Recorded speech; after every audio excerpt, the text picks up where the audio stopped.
हिंदू पर कैसे आंच आ रही है? किसी से डरने की क्या जरूरत है, हम तो हैं, कोई डर थोड़ी रहा है। डर रहा होता तो इतना मुखर करके क्यों बोलता कोई? डर रहा होता तो इतना ताल ठोक कर ललकार कर कोई पूरे नेशनल मीडिया के सामने क्यों बोलता? कोई डर रहा होता तो सबका सामना क्यों करता? डर रहा होता तो आपसे डिबेट में बात, आपसे आपके प्रश्नों के क्वेश्चन के आंसर क्यों देता? ठीक है, तो अगर डर नहीं रहे थे तो हिंदू डर नहीं रहा, हिंदू जग रहा। ठीक है, आपके ऊपर हिंदुओं को बहुत भरोसा है। अच्छा आप कह रहे हैं, धन्यवाद। एक मिनट धीरेन्द्र जी, आप कार्यक्रम मत छोड़िए, बस मुझे 5 मिनट दे दीजिए। मेरे मुश्किल से 2-3 सवाल और हैं, ठीक है? अब आप इतने मुश्किल से मिले हैं तो आप और आपका और मेरा तो एक अलग रिश्ता भी नहीं, हम दोनों हमारे सामने बहुत कैमरा है, हम कार्यक्रम नहीं छोड़ रहे हैं, आप सामने आ जाओ, 2 से 3 तो मैं कह रही हूँ ना आपसे, बस मुझे एक बात बता दीजिए कि आप एक बात बता दीजिए, आपके अंदर लोगों की इतनी आस्था है, लोगों का इतना विश्वास है, लोग कह रहे हैं, मैं आप सोशल मीडिया जाएंगे तो बहुत सारे सवाल हैं आपके भक्तों के। हमने भी वहां पर धाम में जाकर भी भक्तों से पूछा, वो कह रहे हैं बाबा जी क्यों नहीं आ जाते सामने, बाबा जी क्यों नहीं जाके उनका चैलेंज स्वीकार कर लेते, दिक्कत क्या है?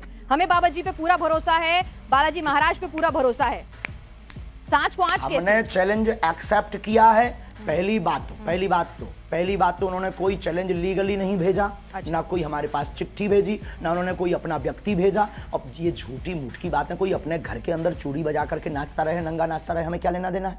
उनको दिक्कत है वो आ जाए। और रायपुर छत्तीसगढ़ हमारा क्षेत्र नहीं है कि हम घर में बैठ करके दुबक करके ललकार रहे। ये थर्ड प्लेस है, ना उनके बाप का ना हमारे बाप का। आ जाए, कल भी दरबार लगना है ठठरी। लेकिन धीरेन्द्र जी वो कह रहे थे क्या वो किसी न्यूट्रल बैकग्राउंड पे भी आने के लिए तैयार है? कोई ऐसी जगह जहां पर ना नागपुर हो, ना मध्य प्रदेश, छत्तीसगढ़ या छतरपुर धाम हो, कोई ऐसी जगह जो दोनों के लिए बिल्कुल वो बता दें। हम तो शिमला चलेंगे, हम तो दिल्ली हम कह रहे हैं आप न्यूज नेशन आ जाइए, आपसे मुलाकात का भी मन है, आप न्यूज नेशन आ जाइए, न्यूज नेशन के मंच पर आ जाइए। किलोमीटर है, ये झूठी बात।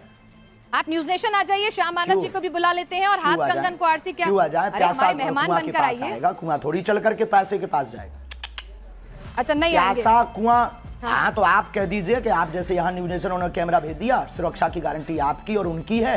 प्यासा कुआं के पास आता है, आ जाओ, दरबार खुला लगा, 4 लाख लोगों, हम फिर महाराष्ट्र जाएंगे और वहाँ फिर ताल ठोक कर बुलाएंगे। यानी आप कह रहे हैं आप फिर से जाएंगे नागपुर? हमारे स्टूडियो क्यों जाएं? चलिए ठीक है, हमारे स्टूडियो नहीं आए, हम आपके पास आएंगे करने के लिए। आप आएंगे दिल्ली, फिर जाएंगे महाराष्ट्र जाएंगे। अच्छा धीरेन्द्र जी, एक सवाल ये भी उठ रहा है कि भाई आप आओ, क्योंकि प्यासा कुआं के पास आता है और हमारी श्रद्धा बोलेगी, हमारे गुरुजी बोलेंगे, हम आपकी न्यूज नेशन आएंगे और ताल ठोक करके आएंगे बहन जी। बिल्कुल इंतजार रहेगा। अरे हम सनातनी बब्बर शेर हैं, इंतजार रहेगा। लेकिन एक बात और बताइए, आप लव जिहाद को लेकर भी बहुत ज्यादा नाराज हो जाते हैं। भाई प्यार तो किसी को किसी से किसी भी वक्त हो सकता है, प्यार में धर्म, जाति, समुदाय के बंधन कैसे? सबके लिए।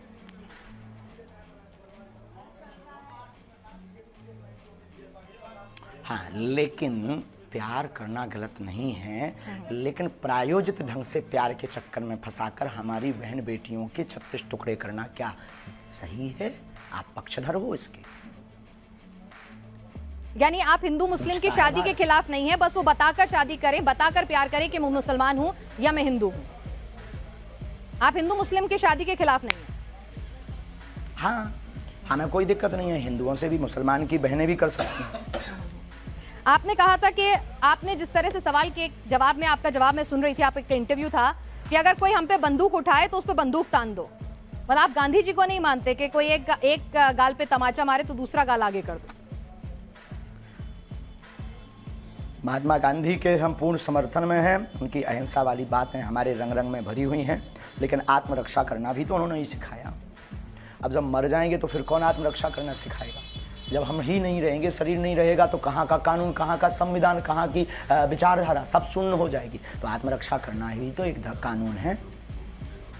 आत्मरक्षा संविधान पढ़ा जी बिल्कुल, लेकिन आप जिस तरह से बुलडोजर की बात करते हैं, लॉजिकल है माय डियर सिस्टर। नहीं, आत्मरक्षा इलॉजिकल नहीं है, लेकिन लोगों के घर पर बंदूक, बुलडोजर, वो भी आत्मरक्षा है। अच्छा एक बात और अंतिम हम बोल देंगे, हमारी प्यारी बहन, आपकी जय हो, आपके साथ एक नाता है कि आप भी हनुमान भक्त हो।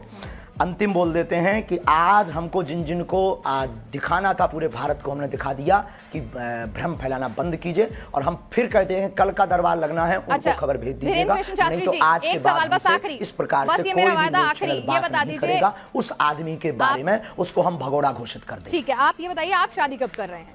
आज सोशल मीडिया पे आप खूब ट्रेंड में छाए हुए हैं। सब पूछ रहे हैं धीरेन्द्र कृष्ण शास्त्री जी ने कि आपने लिए बहन आप हमारी बारात में आना, हम बहुत जल्दी विवाह करेंगे। लेकिन वायरल बहुत हो रहा है कि आपको लेकर, एक साध्वी जी को लेकर खूब वायरल होती रहती हैं खबरें, खूब बातें होती रहती हैं कि फाइनल हो चुकी हैं बातें। क्या है, क्या उस पर कुछ आप बोलना चाहेंगे? नहीं, ऐसा कुछ भी नहीं है, ऐसा कुछ भी नहीं है। ये मिथ्या और झूठ है, ये गलत मिथ्या और झूठ है। और जब भी करेंगे डंका बजा करके करेंगे। तो लड़की पसंद कर ली आपने? बहुत बहुत धन्यवाद। अब आप सामने आएगा, कुछ बातें सामने समझ में आई। कल दरबार लगना है, अगर हो सके तो आपको बहुत प्रश्नों के उत्तर कल दरबार में मिल जाएंगे। आ जाओ, आकर के बैठ करके देखो। और फ्लाइट का टिकट आज रात को ही करवा लो, कल पनीर हम खवाएंगे बहन। चलिए धीरेन्द्र जी, आप हमारे साथ, आपके पास वक्त की कमी है। कंगन को आरसी क्या? चलिए कंगन को आरसी क्या, ये बताइए। कंगन को आरसी क्या? एक और सवाल आया है। दूध का दूध और पानी का पानी हो जाए। आपका ये इंटरव्यू लाइव जा रहा है, इस इंटरव्यू में एक सवाल और आया है तो वो और पूछ लेती हूँ। एक माइंड रीडर है, वो कह रही हैं कि हम भी माइंड रीडिंग करके हजारों की भीड़ में से नंबर बता देते हैं, नोट पे क्या नंबर लिखा है, क्या सीरियल ऑर्डर है, ये सब बता देते हैं। तो आप उनसे अलग कैसे हो? हम नंबर नहीं बताते हैं, बहुत बड़ी कृपा है ये हमारे ऊपर। ना तो हम मोबाइल नंबर बताते हैं, हम ना नंबर बताते हैं, ना ये कोई घोषणा करते हैं, ना हम कोई जादूगर हैं, ना हम कोई इन सब चक्करों में पड़ते हैं। और कृपा में और रीडिंग में, अच्छा रीडिंग ये होती है जब व्यक्ति सामने हो। आज हमने दरबार आपने देखा नहीं है, क्या है आपका जो अनुभव है? नहीं देखा है, हमने देखा है, हमने पूरा देखा है। आप पर्ची पर लिखकर बता रहे थे, लोगों के नाम बता रहे थे। किसी पत्रकार को कि हमने पहले से ही पर्चा बनाकर रख दिया था। अब ये माइंड रीडिंग से बाहर विषय।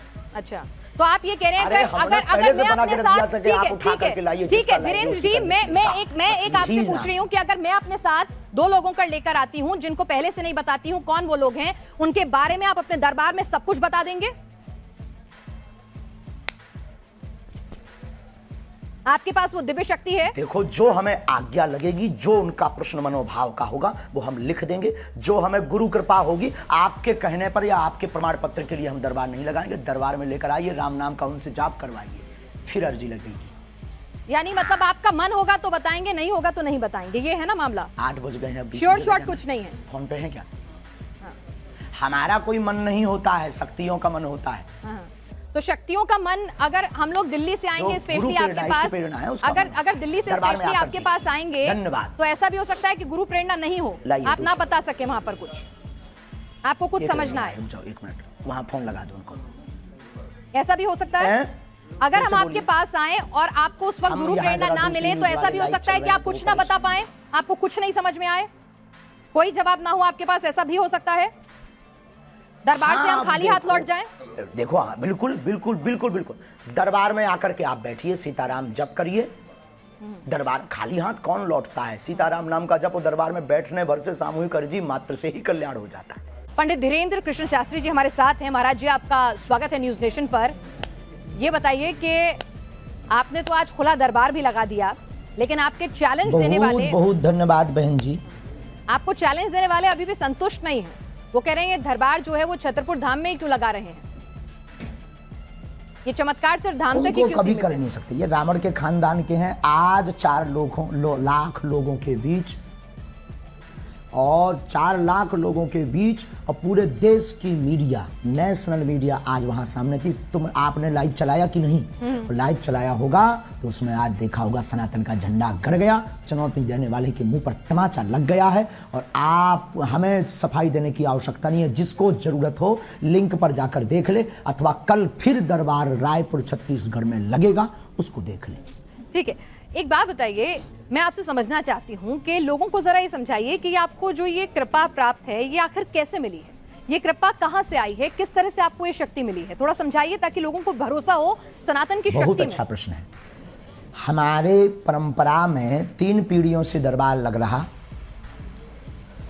हमारे दादा गुरुजी भी दरबार लगाते थे। दादा गुरुजी के पूर्व में भी एक संत थे, वो भी उन पर भी कृपा थी।